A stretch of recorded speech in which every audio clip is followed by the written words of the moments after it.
Може ли сега едно интервю да направим? Не. Защо? Защото съм на работа. Нищо, аз само ще ти отнема една минута. Играй додолу. Давай, айде. Не мога, аз Не знаеш песента? Добре, дай да я пипна. Ние май се приличаме малко. Не, моля. Не, моля те. Не. Много е странно. Ама защо така сте затворили устата? Деца така не се ли мъчи? Много ми е жалко. Не знам. Трябва да питате шеф.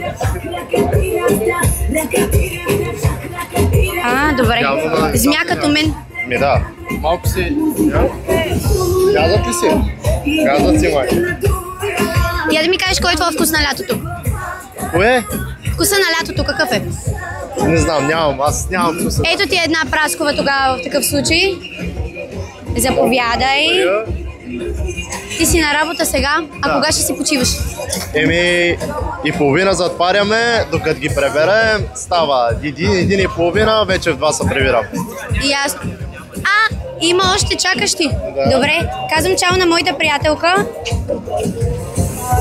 Само на приятелката ли? И на теб също задължително. Ма първо на нея, защото се познаваме вече. Вече се познаваме. Ще дойда да я видя утре пак. Ще чакам. Добре, айде.